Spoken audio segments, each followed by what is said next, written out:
Matthieu, chapitre 20.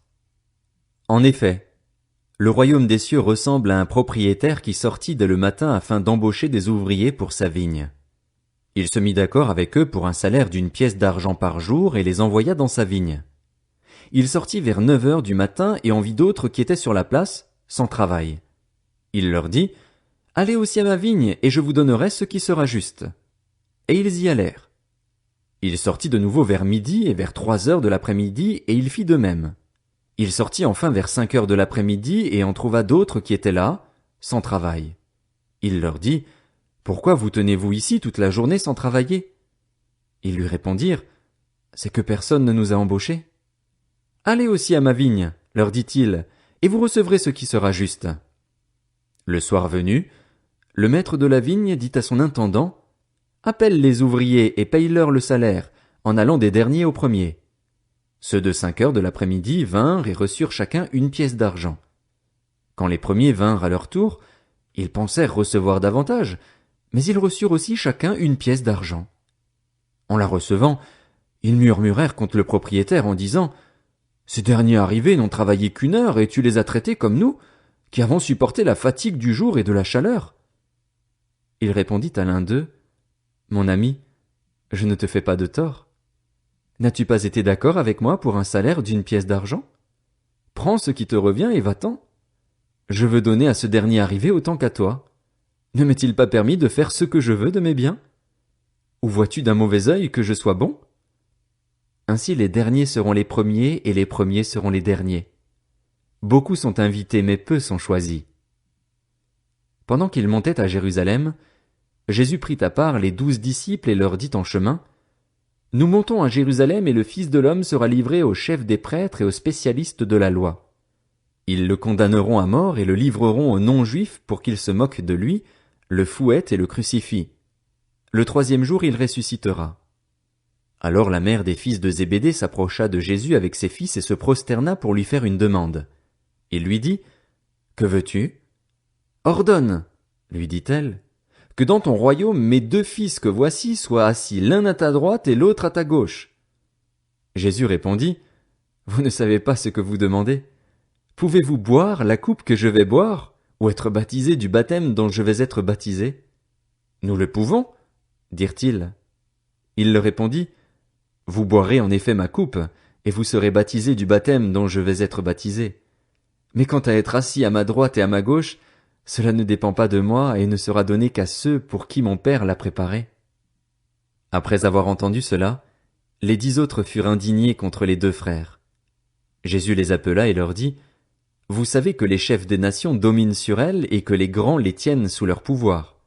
Ce ne sera pas le cas au milieu de vous, mais si quelqu'un veut être grand parmi vous, il sera votre serviteur. Et si quelqu'un veut être le premier parmi vous, qu'il soit votre esclave. C'est ainsi que le Fils de l'homme est venu, non pour être servi, mais pour servir et donner sa vie en rançon pour beaucoup. » Lorsqu'ils sortirent de Jéricho, une grande foule suivit Jésus. 2 aveugles, assis au bord du chemin, entendirent que Jésus passait et crièrent, « Aie pitié de nous, Seigneur, fils de David !»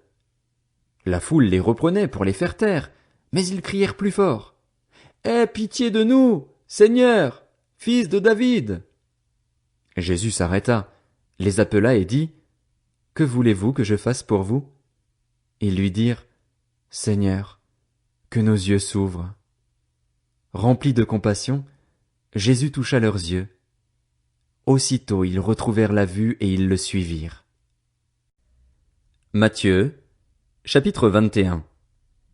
Lorsqu'ils approchèrent de Jérusalem et qu'ils furent arrivés à Bethphagée, vers le mont des Oliviers, Jésus envoya 2 disciples en leur disant, « Allez au village qui est devant vous, vous y trouverez tout de suite une ânesse attachée et un ânon avec elle. Détachez-les et amenez-les-moi.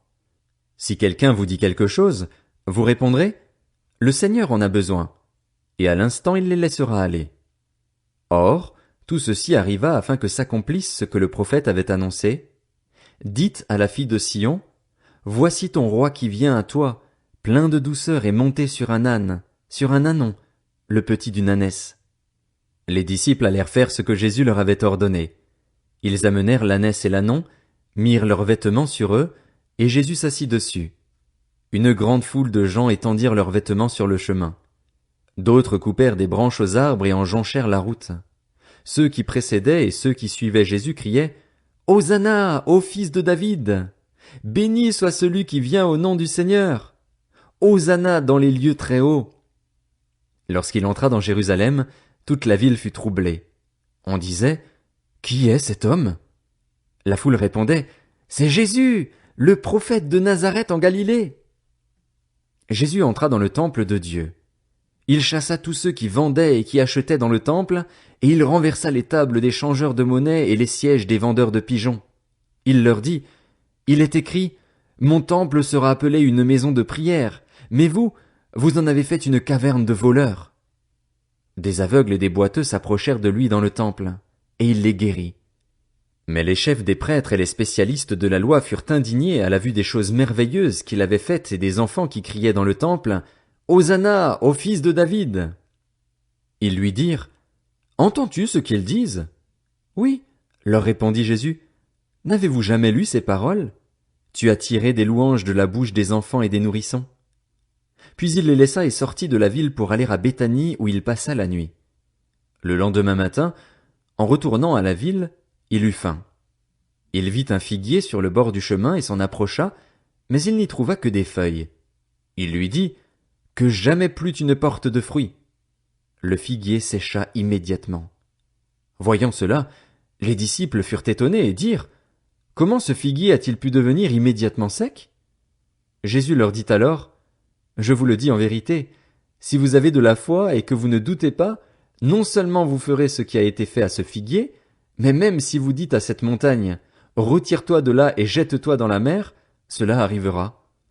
Tout ce que vous demanderez avec foi par la prière, vous le recevrez. Jésus se rendit dans le temple et, pendant qu'il enseignait, les chefs des prêtres et les anciens du peuple vinrent lui dire, « Par quelle autorité fais-tu ces choses, et qui t'a donné cette autorité ?» Jésus leur répondit, « Je vous poserai moi aussi une question et, si vous m'y répondez, je vous dirai par quelle autorité je fais ces choses. Le baptême de Jean, d'où venait-il? Du ciel ou des hommes? » Mais ils raisonnèrent ainsi entre eux. Si nous répondons, du ciel, il nous dira, pourquoi donc n'avez-vous pas cru en lui? Et si nous répondons, des hommes, nous avons à redouter les réactions de la foule, car tous considèrent Jean comme un prophète. Alors ils répondirent à Jésus, nous ne savons pas. Il leur dit à son tour, moi non plus, je ne vous dirai pas par quelle autorité je fais ces choses. Qu'en pensez-vous? Un homme avait 2 fils. Il s'adressa au premier et lui dit, « Mon enfant, va travailler aujourd'hui dans ma vigne. » Il répondit, « Je ne veux pas. » Mais, plus tard, il montra du regret et y alla. Le père s'adressa à l'autre et lui dit la même chose. Ce fils répondit, « Je veux bien, Seigneur. » Mais il n'y alla pas. Lequel des 2 a fait la volonté du père? Ils répondirent, « Le premier. » Et Jésus leur dit, « Je vous le dis en vérité, les collecteurs d'impôts et les prostituées vous précéderont dans le royaume de Dieu, car Jean est venu à vous dans la voie de la justice et vous n'avez pas cru en lui. En revanche, les collecteurs d'impôts et les prostituées ont cru en lui et vous, qui avez vu cela, vous n'avez pas ensuite montré de regret pour croire en lui. » Écoutez une autre parabole. Il y avait un propriétaire qui planta une vigne. Il l'entoura d'une haie, y creusa un pressoir et construisit une tour. Puis il la loua à des vignerons et partit en voyage. Lorsque le temps de la récolte fut arrivé, il envoya ses serviteurs vers les vignerons pour recevoir sa part de récolte. Mais les vignerons s'emparèrent de ses serviteurs. Ils battirent l'un, tuèrent l'autre et lapidèrent le troisième. Il envoya encore d'autres serviteurs, en plus grand nombre que les premiers, et les vignerons les traitèrent de la même manière. Enfin, il envoya vers eux son fils en se disant, « Ils auront du respect pour mon fils. » Mais, quand les vignerons virent le fils, ils se dirent entre eux, « Voilà l'héritier. Venez, tuons-le et emparons-nous de son héritage. » Et ils s'emparèrent de lui, le jetèrent hors de la vigne et le tuèrent. Maintenant, lorsque le maître de la vigne viendra, que fera-t-il à ces vignerons? Ils lui répondirent, « Il fera mourir misérablement ces misérables, et il louera la vigne à d'autres vignerons qui lui donneront sa part de récolte au moment voulu. » Jésus leur dit, N'avez-vous jamais lu dans les Écritures? La pierre qu'ont rejetée ceux qui construisaient est devenue la pierre angulaire. C'est l'œuvre du Seigneur, et c'est un prodige à nos yeux. C'est pourquoi, je vous le dis, le royaume de Dieu vous sera enlevé et sera donné à un peuple qui en produira les fruits. Celui qui tombera sur cette pierre s'y brisera, et celui sur qui elle tombera sera écrasé. Après avoir entendu ces paraboles, les chefs des prêtres et les pharisiens comprirent que c'était d'eux que Jésus parlait. Ils cherchaient à l'arrêter, mais ils redoutaient les réactions de la foule, parce qu'elle considérait Jésus comme un prophète. Matthieu, chapitre 22. Jésus prit la parole et leur parla de nouveau en parabole. Il dit, Le royaume des cieux ressemble à un roi qui fit des noces pour son fils. Il envoya ses serviteurs appeler ceux qui étaient invités aux noces, mais ils ne voulurent pas venir. Il envoya encore d'autres serviteurs, avec cet ordre, Dites aux invités, J'ai préparé mon festin. Mes bœufs et mes bêtes grasses sont tués, tout est prêt, venez aux noces. Mais eux, négligeant l'invitation, s'en allèrent l'un à son champ, un autre à ses affaires. Les autres s'emparèrent des serviteurs, les maltraitèrent et les tuèrent. À cette nouvelle, le roi se mit en colère. Il envoya ses troupes, fit mourir ses meurtriers et brûla leur ville. Alors il dit à ses serviteurs, Les noces sont prêtes, mais les invités n'en étaient pas dignes. Allez donc dans les carrefours et invitez aux noces tous ceux que vous trouverez. Ses serviteurs s'en allèrent sur les routes.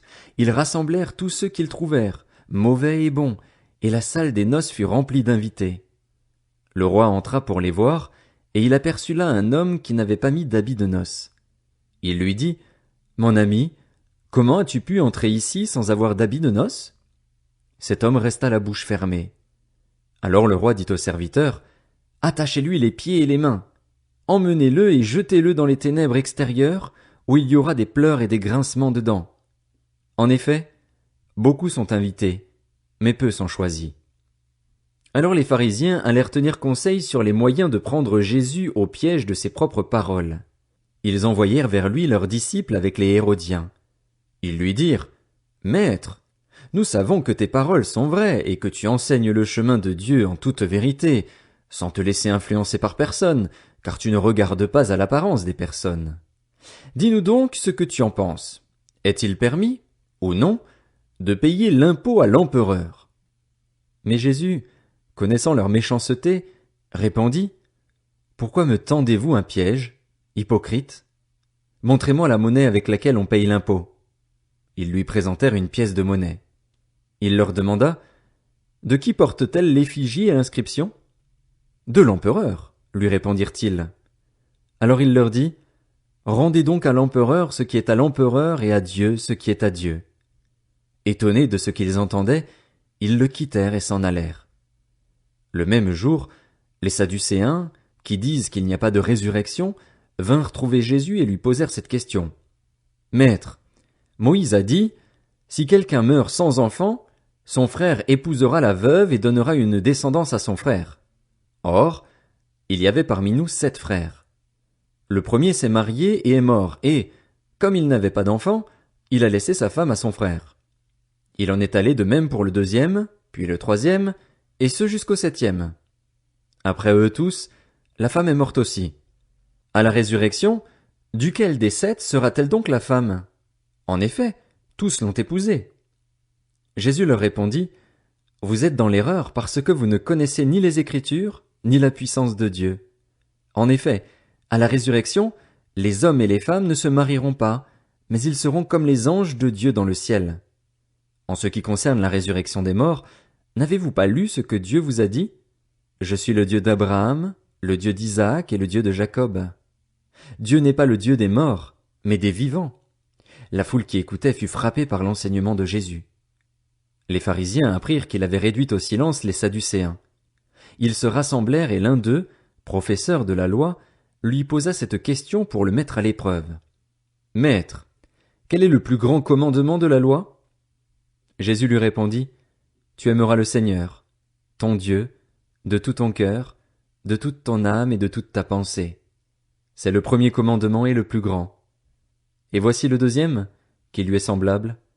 Tu aimeras ton prochain comme toi-même. De ces 2 commandements dépendent toute la loi et les prophètes.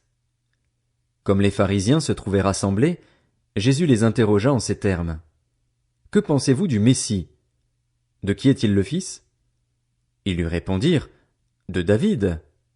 Et Jésus leur dit, comment donc David, animé par l'Esprit, peut-il l'appeler Seigneur lorsqu'il dit, le Seigneur a dit à mon Seigneur, assieds-toi à ma droite jusqu'à ce que j'aie fait de tes ennemis ton marchepied.